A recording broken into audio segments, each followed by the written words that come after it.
channel. Today I'm going to cover a topic that has been making its way around different social media platforms, and this story may be familiar to a lot of you guys, but for those that don't know, I'm going to go ahead and jump in. So this story is about a revenge killing or murder that took place on a prom night, and some of the characters' names involved, one being Mr. Douglas Burns. He's accused of killing Samantha McCaffrey, and Samantha McCaffrey is the daughter of Michael McCaffrey, who happens to be a police officer. So the story goes that Mr. Burns' son, 7 years prior to this prom night murder, his son was killed by the police officer. So Mr. Burns' son was out. He was kind of minding his own business. He was pulled over by the cops. The cop happened to be Michael McCaffrey. Everything was routine and very just ordinary initially. So he asked the young man for his license, his registration, and all of those things that the police usually ask, us citizens for. And so the young man, he obliged. He reached to get the documents that the officer asked for. In the process of reaching over for his glove box, he's shot and murdered by Officer McCaffrey. And so after he shoots this young, unarmed black man, there was no repercussions, no criminal charges. He wasn't liable. Actually, he was found to have acted within the ramifications of the law. And so, of course, Mr. Burns, he's livid because of his son was just murdered basically for no reason. So Mr. Burns, from that day, swore that he would get his lick back.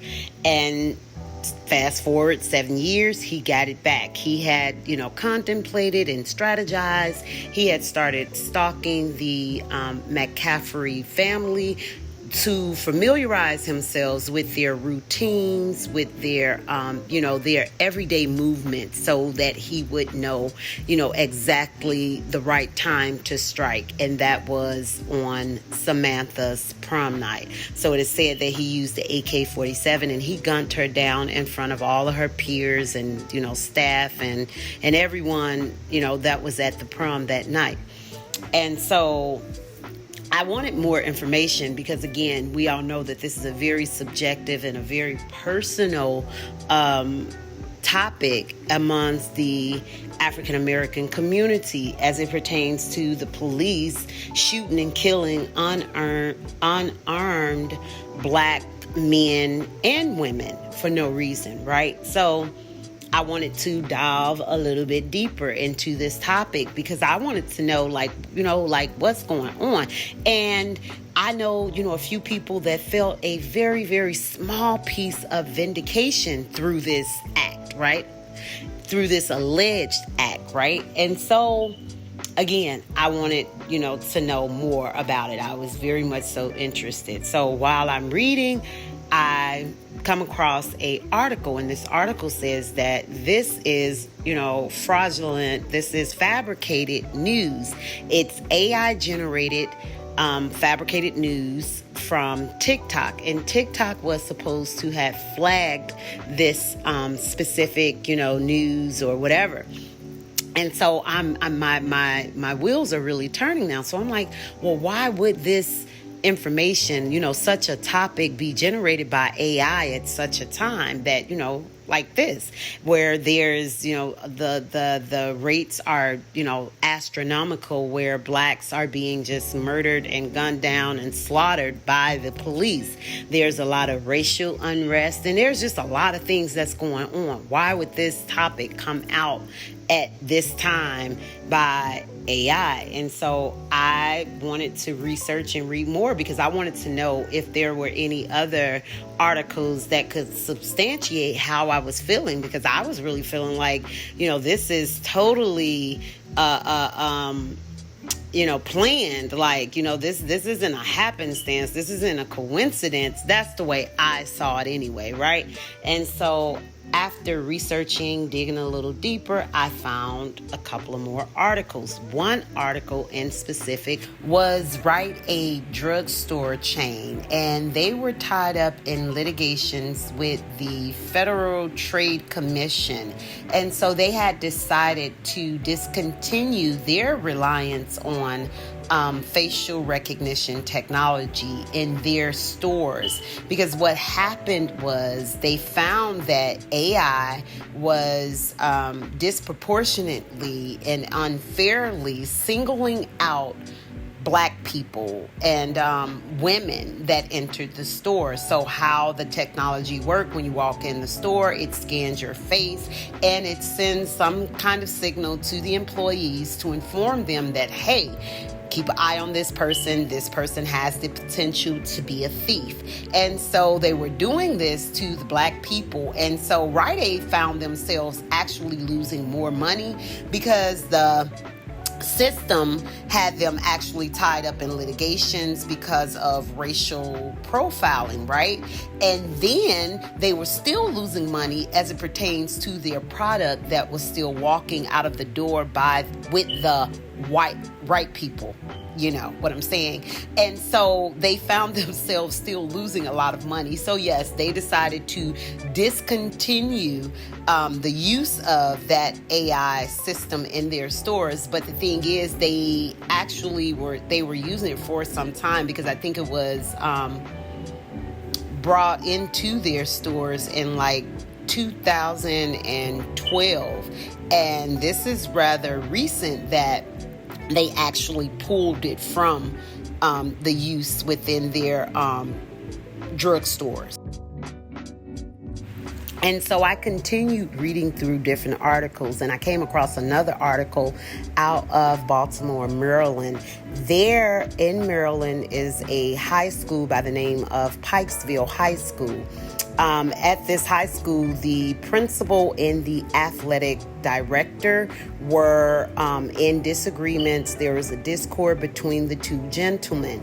The article did mention something about a misappropriation of funds, and this was on the athletic director's part. So the principal levied allegations against the director, and he was furious, he was livid. And so in seeking retaliation, he deemed it would be a good idea to encapsulate the principal's voice and feed it into AI, attach a bunch of racist and derogatory slurs, anti-Semitic racist slurs, xenophobe, homophobe, just a whole plethora of racist statements. And so he sent these emails out to the different staff members, and they received these emails, and of course they were immediately livid and outraged over what these the email was stating, what it was saying. And so the police came in. When the police came in, they had to do a thorough investigation. During the investigation, the principal was placed on leave. While he's on leave, the police had to actually protect him and his family, because now he's receiving a bunch of threatening phone calls, and racism is being directed toward he and his family. Now the school is under siege because they're receiving a bunch of racist slurs and threats, and everything is just very chaotic. And again, this was to a nod at the potential that AI has to implement a lot of chaos, confusion, and it can be very, very dangerous. So I saw these different articles, and it raised alarm for me. It's hell dealing with racist human beings, but imagine the grief it would be dealing with a machine that has been programmed to be racist, to do very hateful things. So I just want to encourage you guys to Google it yourself, read through the different articles, and just, get back in the comment section and let me know what you think about all of these different articles and the things that are unfolding and happening right now in real time as it pertains to AI. Okay. If you guys enjoy this content, go ahead and hit that like button. Do consider subscribing to the channel, and I greatly appreciate you guys. With that all out the way, keep it peaceful until next time.